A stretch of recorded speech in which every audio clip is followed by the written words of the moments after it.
Hello बच्चों, Gangwar institute में आप सभी का एक बार फिर से स्वागत है। मैं हूं डॉक्टर हरिओम गंगवार। बच्चों, नीट 2026 के लिए जो क्रैश कोर्स है, यहाँ पर हम लोग अगले चैप्टर में पहुंच चुके हैं। That is the locomotion and movement.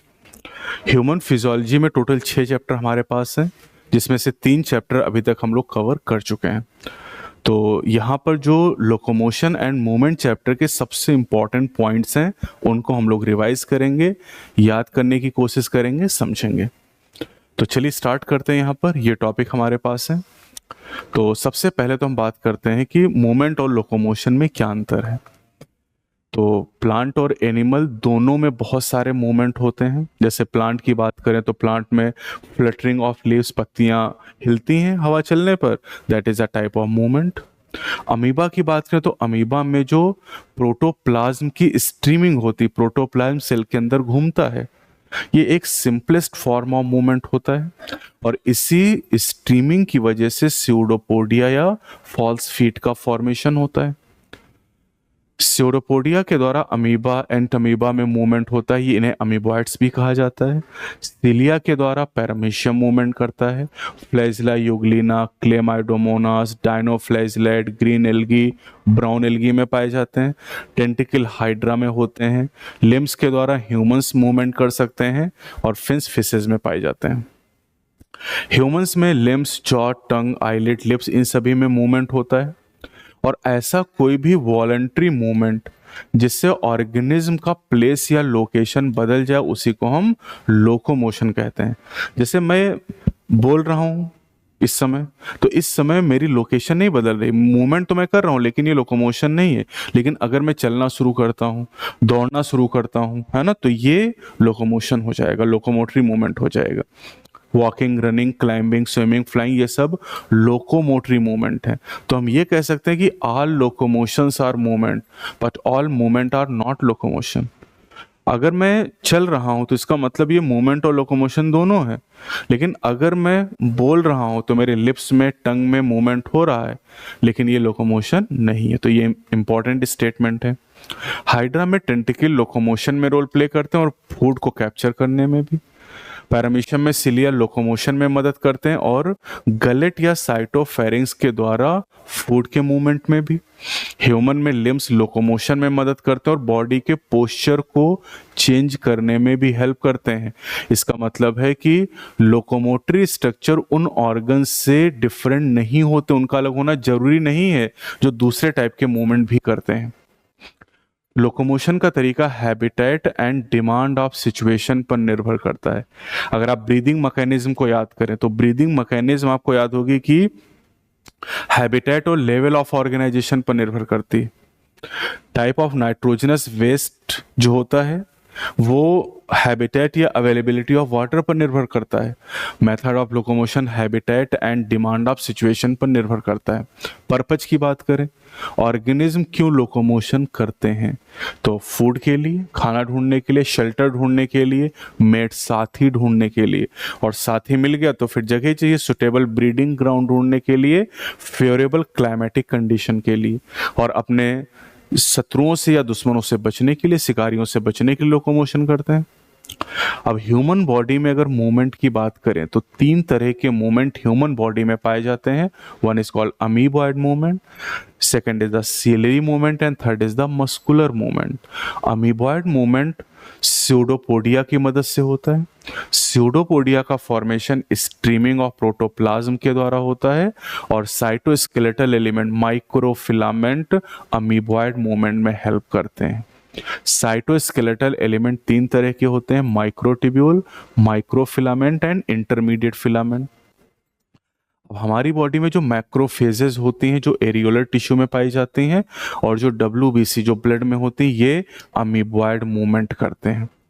Ciliary movement cilia की मदद से होता है और ये हमारी बॉडी के उन ऑर्गन या टिश्यूज में होता है जहां सीलेटेड एपिथेलियम है, जैसे ब्रोंकियोल, ट्रेकिया, फेलोपियन ट्यूब, ये इंटरनल ट्यूबुलर ऑर्गन होते हैं बेटा। ब्रोंकियोल और ट्रेकिया में जो सिलिया का कोऑर्डिनेटेड मूवमेंट होता है, ये फॉरेन पार्टिकल के मूवमेंट में हेल्प करता है। फेलोपियन ट्यूब की बात करें तो ये ओविडक्ट के नाम से जाना जाता है, 10 से 12 सेंटीमीटर लेंथ होती है और ये फीमेल रिप्रोडक्टिव सिस्टम का एक पार्ट है। और यहाँ पर सिलरी मूवमेंट जो होता है बेटा, उसके द्वारा ओवम का पैसेज होता है रिप्रोडक्टिव ट्रैक के थ्रू।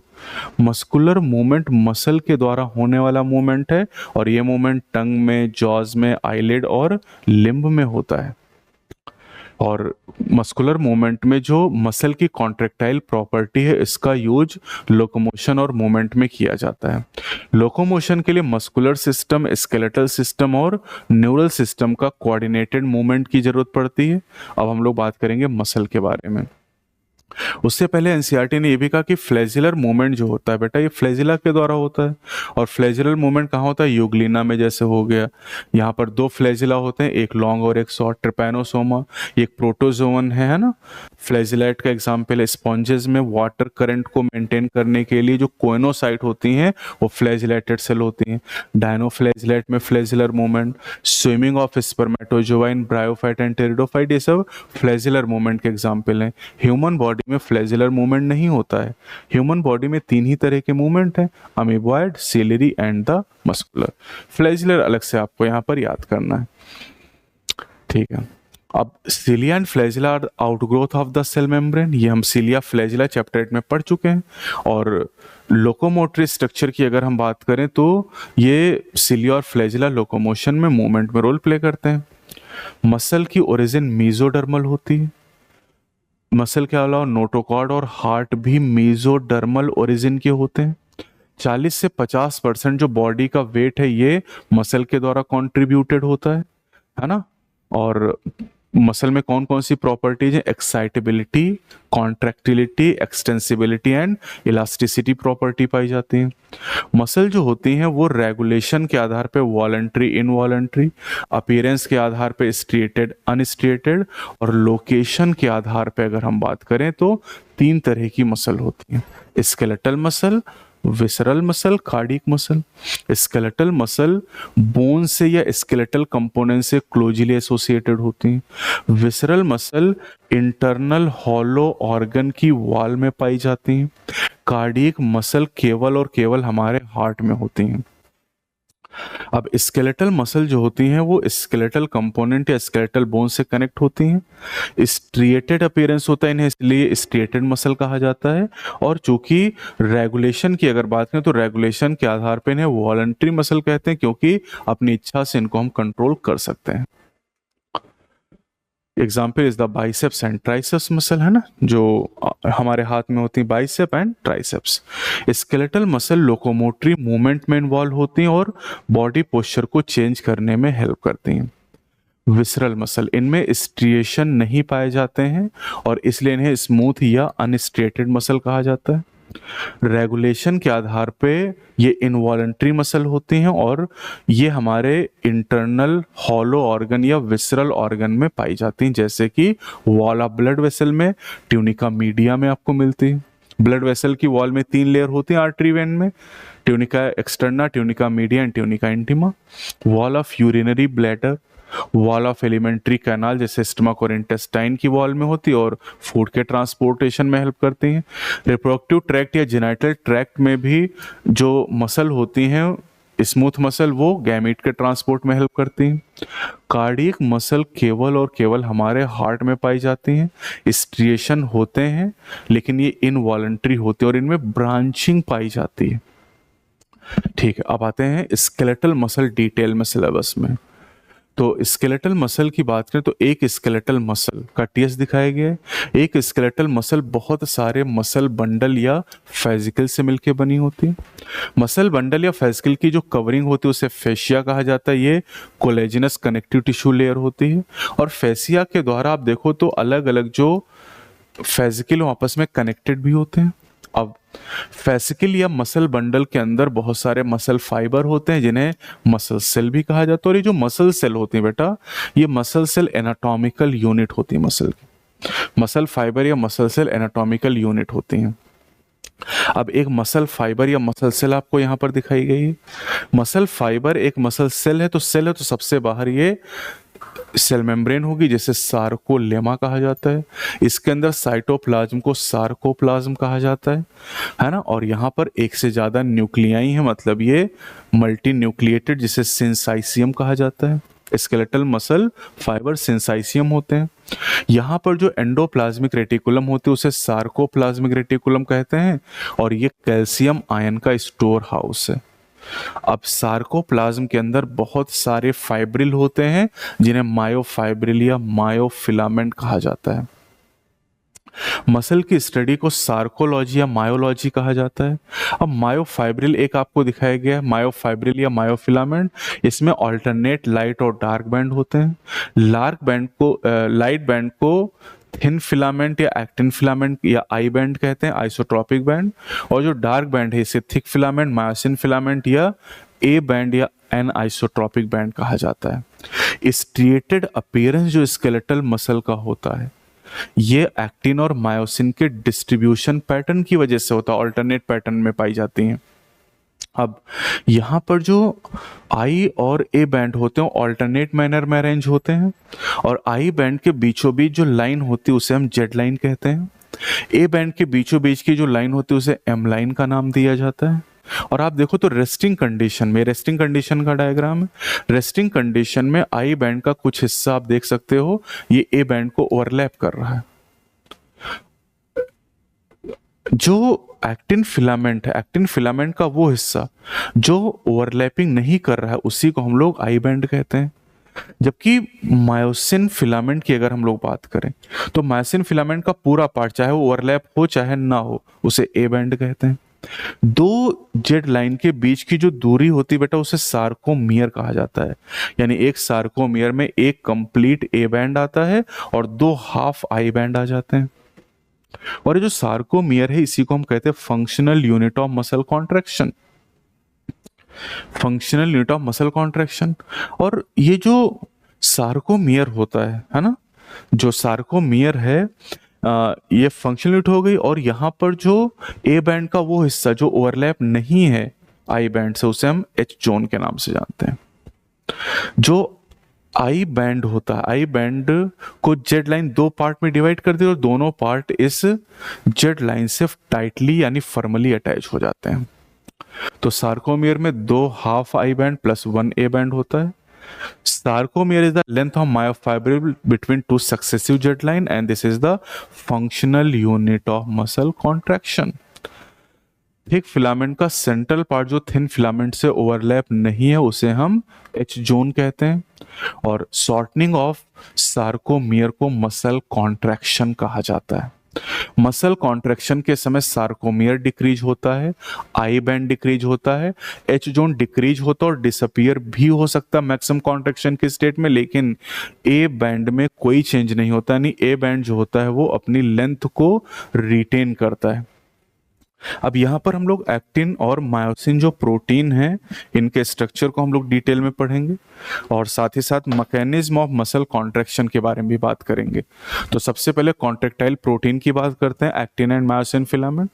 एक्टिन या थिन फिलामेंट की अगर हम लोग बात करते हैं तो थिन फिलामेंट में तीन तरह की प्रोटीन है, actin, tropomyosin and troponin.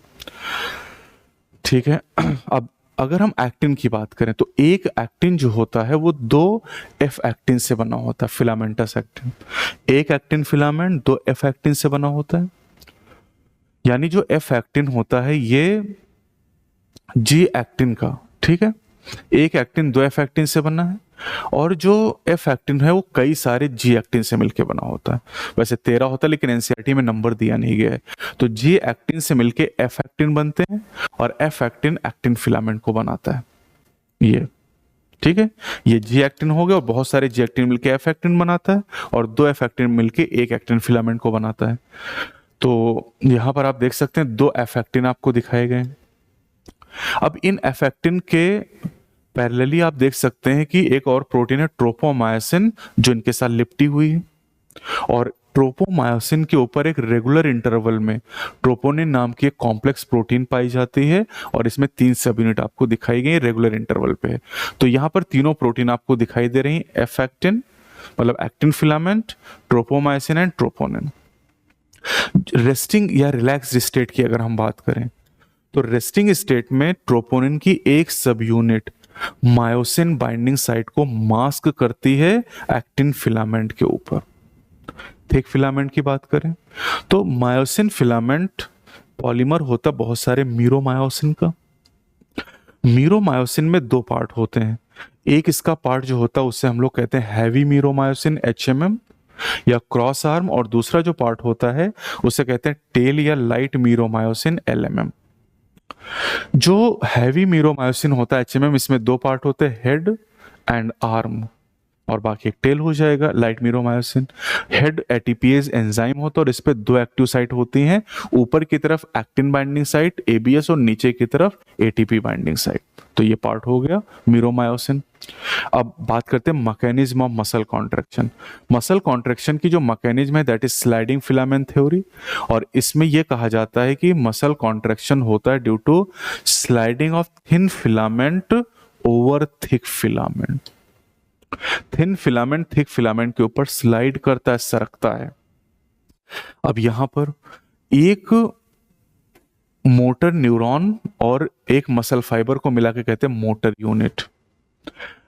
Motor neuron जो होता है ये CNS से संदेश लेके आता है मसल फाइबर के पास, कॉन्ट्रैक्शन का संदेश। मोटर न्यूरॉन और मसल फाइबर के बीच के जंक्शन को न्यूरोमस्कुलर जंक्शन या मोटर एंड प्लेट कहा जाता है। और जब संदेश मोटर न्यूरॉन लेके एक्सॉन के टर्मिनल पे जाता है तो यहां से न्यूरोट्रांसमीटर रिलीज होते हैं जिन्हें एसिटाइलकोलिन कहते हैं, और ये जो संदेश होता है ये पूरे सार्कोलेमा के थ्रू सार्कोप्लाज्म में फैल जाता है।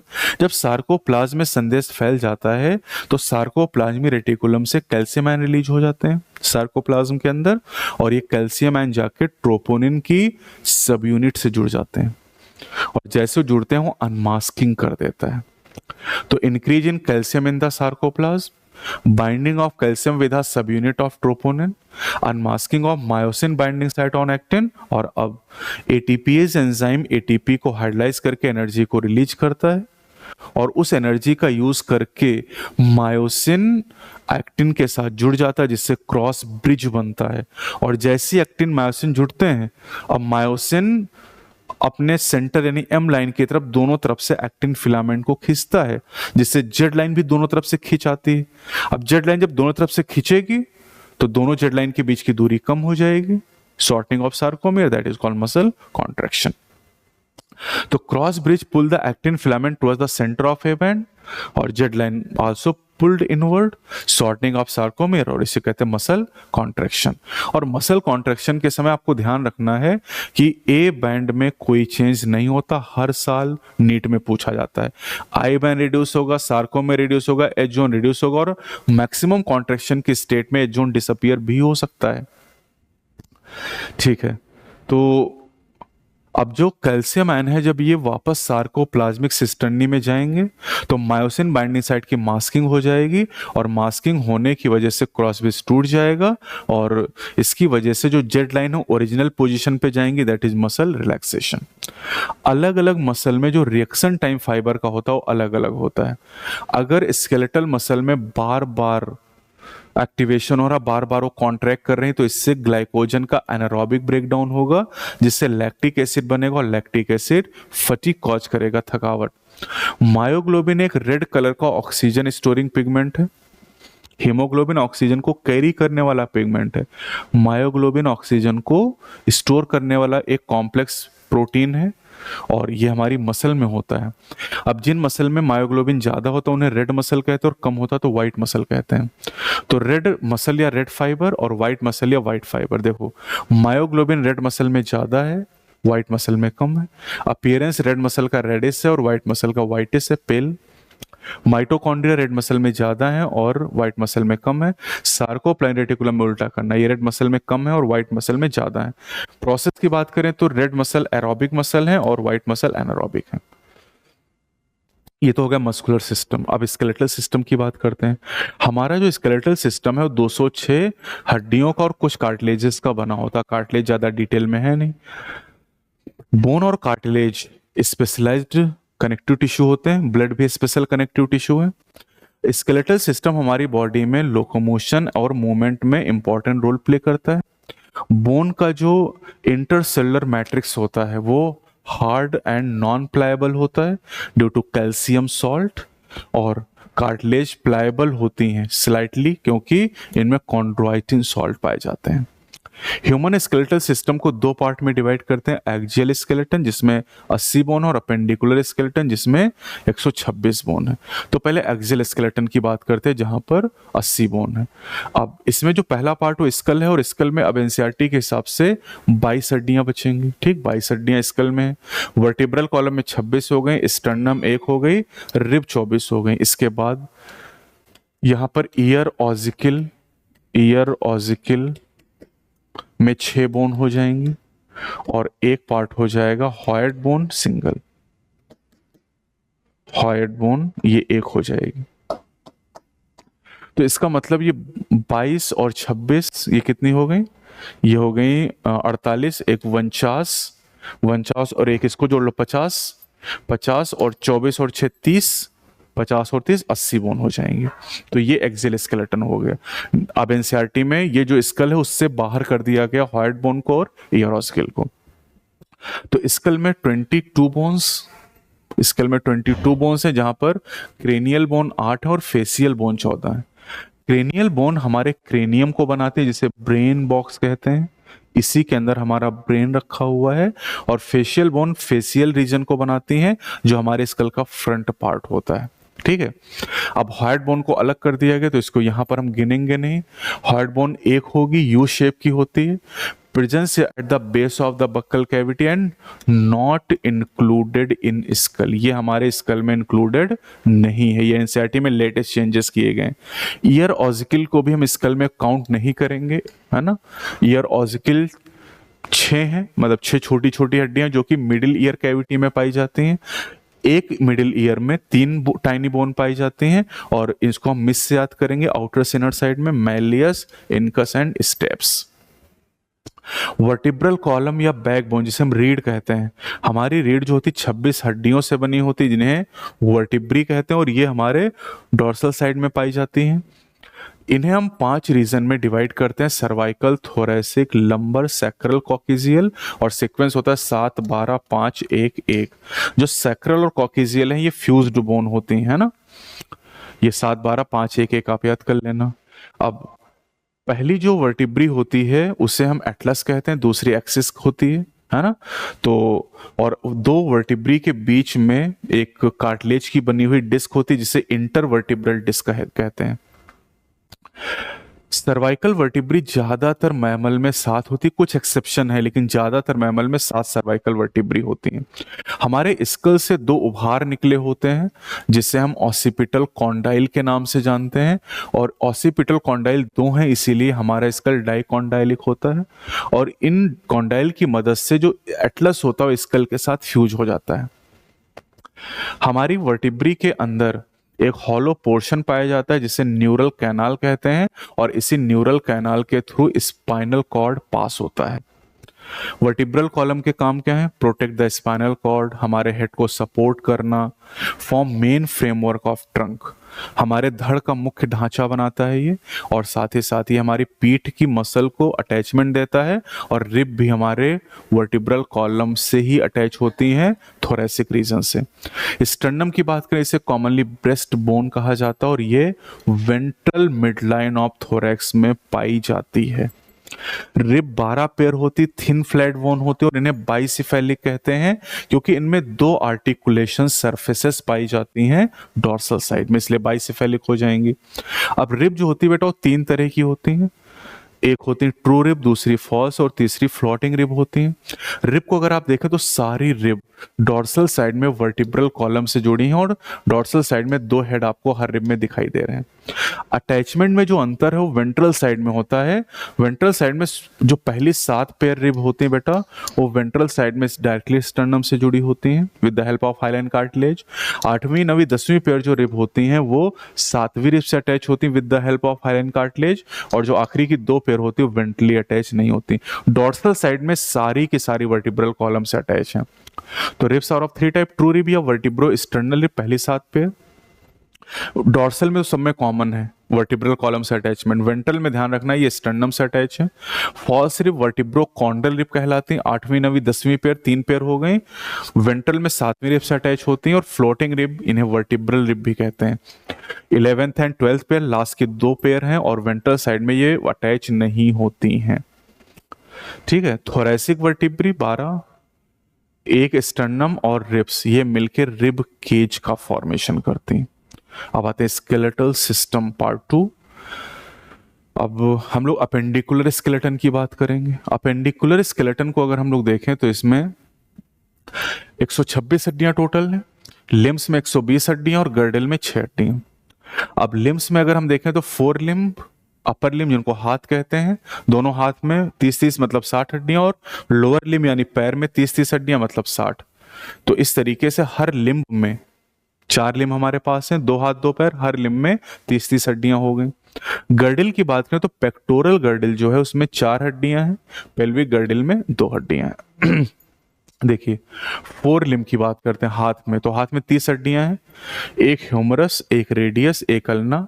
कार्पल जिन्हें रिस्ट बोन कहते हैं 8 होती हैं। मेटाकार्पल पाम बोन हथेली में है 5 हड्डियां, और फेलेंजेस डिजिट उंगलियों की हड्डियां हैं और ये 14 हो जाएंगी। तो अगर आप गिने तो 1 2 3 और 8 11, 5 16 और 14 30 हो गए। हाइंड लिम्ब की अगर बात करते हैं तो यहाँ पर देखो 4 लिम्ब में 6 तरह की हड्डियां, यहाँ पर 7 तरह की, क्योंकि एक यहाँ पर ये पटेला नाम की बोन पाई जाती है। तो फीमर थाई बोन कहते हैं, ये सबसे बॉडी की लॉन्गेस्ट बोन है। एक एक पैर की बात कर रहे हैं। पटेला नी कैप है, कप शेप होती है और ये नी को वेंटली कवर करती है, एक बोन हो गई। टिबिया एंड फिबुला एक एक हो जाएंगी। टॉर्सल एंकल बोन ये होती है 7। देखो यहाँ पर जो कार्पल है वो 8 होती हैं, यहाँ पर टार्सल 7 होंगी, यहाँ पर मेटा कार्पल है 5 और यहाँ पर मेटा टार्सल है 5, और फिर यहाँ पर फेलेंजे 14, यहाँ भी फेलेंजे 14 हो जाएंगी।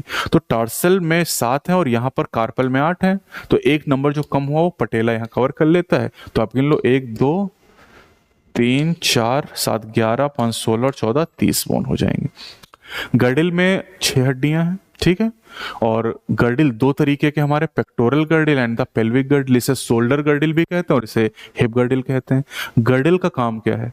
गर्डिल आर्टिकुलेशन में हेल्प करता है। ये हमारे लिम्स को एक्सियल स्केलेटन से आर्टिकुलेट कराता है, जुड़ाता है। पेक्टोरल गर्डिल फोर लिम्ब को एक्सियल स्केलेटन से कनेक्ट करता है और पेल्विक गर्डिल हाइंड लिम्ब को एक्सियल स्केलेटन से कनेक्ट करता है। हर गर्डिल 2 हाफ से मिलकर बना है, 2 आधे हिस्सों से बना हुआ है। जैसे पेक्टोरल गर्डिल में 4 हड्डियां हैं, 2 स्कैपुली और 2 क्लेविकल है। और पेक्टोरल गर्डिल में 2 हाफ है, यानी एक हाफ में 2 बोन होंगे। पेक्टोरल गर्डिल के एक हाफ में 2 बोन, एक स्कैपुला और एक क्लेविकल। स्कैपुला की जो लोकेशन 2nd और 7th रिब के बीच में, किडनी की location last thoracic to 3rd lumbar vertebra. Trachea का डिवीजन 5th थोरेसिक वर्टिब्री के लेवल पे है। ये 2nd और 7th रिब के बीच में लोकेटेड लार्ज बोन है, ट्रायंगुलर होती है और थोरैक्स में डॉर्सल साइड में पाई जाती है। ठीक है। अब यहां पर अगर हम लोग देखें तो इस स्कैपुला बोन में एक छोटा सा उभार पाया जाता है जिसे स्पाइन कहते हैं, और स्पाइन आगे की तरफ प्रोजेक्ट होकर एक प्रोसेस बनाता है जिसे एक्रोमियन प्रोसेस कहते हैं। अब एक्रोमियन प्रोसेस जो होता है, उस एक्रोमियन प्रोसेस के नीचे एक डिप्रेशन होता है स्कैपुला में जिसे ग्लिनोइड कैविटी कहते हैं, और इस ग्लिनोइड कैविटी के साथ ह्यूमरस का हेड आर्टिकुलेट करता है जिससे शोल्डर जॉइंट का फॉर्मेशन होता है, जो कि एक टाइप का बाल एंड सॉकेट जॉइंट है। अगर आप क्लेविकल को देखें तो एक तरफ ये क्रोमियन प्रोसेस से अटैच होती है और दूसरी तरफ ये स्टर्नम के साथ में अटैच होती है। तो head of humerus articulate with glenoid cavity to form the shoulder joint. Clavicle को कॉमनली कॉलर बोन कहते हैं, ब्यूटी बोन भी कहा जाता है। इसमें 2 कर्वेचर होते हैं, 2 जगह मुड़ी होती है, जैसा कि यहाँ पर दिखाया गया है ना, 2 जगह मुड़ी हुई है। और ये लॉन्ग सिलेंडर यानी पतली और लंबी बोन है। अब पेल्विक गर्डिल की बात करें तो पेल्विक गर्डिल में 2 बोन है, दोनों बोन का नाम कॉक्सियल बोन है। एक हाफ ऑफ पेल्विक गर्डिल में एक कॉक्सियल बोन हो जाएगी। एक कॉक्सियल बोन 3 बोन के फ्यूजन से बनती है, इलियम, इस्चियम एंड प्यूबिस, और जहां पर तीनों बोन आर्टिकुलेट करती है वहां पर एक डिप्रेशन बनता है जिसे एस्टाबुलम कहा जाता है। इस एस्टाबुलम के साथ हेड ऑफ फीमर आर्टिकुलेट करता है जिससे हिप जॉइंट का फॉर्मेशन होता है। दोनों कॉक्सियल बोन एक दूसरे से जुड़ती हैं फाइब्रस कार्टिलेज के द्वारा, जिससे प्यूबिक सिम्फाइसिस का फॉर्मेशन होता है। अब आखिरी टॉपिक है जॉइंट एंड डिसऑर्डर। तो जॉइंट की बात करते हैं। जॉइंट अगर हम देखें तो ये बोन और बोन का जंक्शन है, बोन और बोन का या बोन और कार्टिलेज के जंक्शन को भी जॉइंट कहा जाता है। जॉइंट हमारी बॉडी में फलक्रम की तरह काम करते हैं, ठीक है, फलक्रम की तरह काम करते हैं। और तीन तरह के जॉइंट होते हैं, fibrous, cartilaginous and synovial. Fibrous joint जो होते हैं, यहाँ पर दो बोन को इस तरीके से जोड़ा जाता है कि कोई मूवमेंट यहाँ पर संभव नहीं है, और इनको जोड़ा जाता है डेंस फाइब्रस कनेक्टिव टिश्यू के द्वारा, जो कि फाइब्रस टिश्यू जोड़ रहा है, इसीलिए फाइब्रस जॉइंट इन्हें कहते हैं। और इनको सूचर के फॉर्म में ऐसे लगता सिल दिया गया है, और इनमें कोई भी मूवमेंट नहीं संभव है। कहाँ मिलेगा? स्कल बोन हो गया, क्रेनियल बोन में इस तरीके के जॉइंट पाए जाएंगे। दूसरा कार्टिलेजिनस जॉइंट, यहाँ पर दो बोन के बीच में कार्टिलेज प्रेजेंट है, जैसे वर्टिब्रल कॉलम में आप देखते हैं इंटरवर्टिब्रल डिस्क से कार्टिलेज है, तो between adjacent bone of the vertebral column, और यहाँ लिमिटेड मूवमेंट होता है। साइनोवियल बहुत पूछा जाता है, यहाँ पर काफी ज्यादा मूवमेंट है। साइनोवियल जॉइंट में दो बोन जहाँ कांटेक्ट में आती है वहां पर एक कैविटी बन जाती है, जिसे साइनोवियल कैविटी कहा जाता है। उस साइनोवियल कैविटी में फ्लूइड होता है, जिसे साइनोवियल फ्लूइड कहा जाता है। And this synovial joint are involve in locomotion and other type of movement. Synovial joint पांच तरह के सिलेबस में है। बॉल एंड सॉकेट जॉइंट, जैसे शोल्डर जॉइंट ह्यूमरस और पेक्टोरल गर्डल के बीच में। हिंज जॉइंट का एग्जांपल है knee joint. Pivot joint atlas और एक्सिस के बीच में होता है, यानी C1 और C2 के बीच में, इसे एटलेंटो एक्सियल जॉइंट कहा जाता है। ग्लाइडिंग जॉइंट कार्पल के बीच में होता है, इंटर कार्पल जॉइंट कहा जाता है। और saddle joint carpal and metacarpal of thumb, इसे कार्पो मेटाकार्पल जॉइंट कहा जाता है। डिसऑर्डर की बात करें तो रेस्पिरेटरी सिस्टम में आपने 3 डिसऑर्डर पढ़े, सर्कुलेटरी सिस्टम में 6, एक्सक्रीटरी सिस्टम में 3, और यहाँ पर लोकोमोशन एंड मूवमेंट में 6, जिनमें 3 मस्कुलर सिस्टम की और 3 स्केलेटल सिस्टम की बीमारियां हैं। तो disorder of the muscular system, muscular system में पहली बीमारी माइस्थीनिया ग्रेविस, जो कि एक ऑटो इम्यून डिसऑर्डर है। ये अफेक्ट करता है neuromuscular junction motor end plate को, और यहाँ पर क्या होता है, leading to weakening, fatigue and paralysis of skeletal muscle. Muscular dystrophy दूसरी हमारी जेनेटिक डिसऑर्डर है, ऑटोसोमल डोमिनेंट डिसऑर्डर, और यहाँ क्या होता है, progressive degeneration of skeletal muscle, धीरे धीरे मसल डिजेनरेट होते हैं।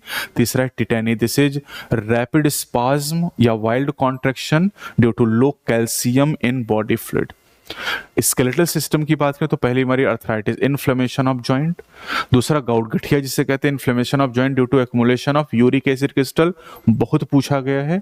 और तीसरा है osteoporosis, this is age related disorder. यहाँ पर बोन मास डिक्रीज होता है, जिससे बोन के फ्रैक्चर की संभावना बढ़ जाती है, और इसका कारण है एस्ट्रोजन का लेवल कम होना ज़्यादा एज में। और आप जानते हैं फीमेल में मीनोपॉज के बाद एस्ट्रोजन का लेवल कम होता है, और इसलिए फ्रैक्चर की संभावना बढ़ जाती है। तो ये हमारा पूरा चैप्टर हो गया लोकोमोशन एंड मूवमेंट। कम से कम इतनी बातें आपको पता होनी, कम से कम, मतलब ये तो आना ही चाहिए, क्योंकि ये मैंने मोटी मोटी बातें आपको बता दी हैं, जहां से क्वेश्चन सबसे ज्यादा पूछे गए हैं और पूछे जाएंगे। तो ये कम से कम रिक्वायरमेंट है एग्जाम के लिए। तो बाकी डिटेल में आप जानना चाहते तो उसके लिए आप ट्रांसफॉर्मेशनल क्रैश कोर्स इसी चैनल पे आपको मिल जाएगा, वहां से आप थोड़ा सा और डिटेल में समझ सकते हैं। जैसे ये यहाँ पर आधे घंटे 40 मिनट में हम बात करते हैं, वहां पर 1.5 घंटे में 1 घंटे में इसी टॉपिक को एनसीईआरटी से लाइन बाय लाइन मैंने पढ़ा रखा है। तो अगर वैसे पढ़ना चाहते तो इसी चैनल पे आपको वीडियो मिल जाएंगी, उनको जरूर देखिएगा आप। और बाकी अगले चैप्टर में हम लोग न्यूरल कंट्रोल एंड कोऑर्डिनेशन के बारे में बात करेंगे। तब तक के लिए अपनी पढ़ाई करते रहें, और चैनल पे नए तो चैनल को सब्सक्राइब जरूर करें, वीडियो को लाइक और शेयर करना बिल्कुल भी ना भूलें।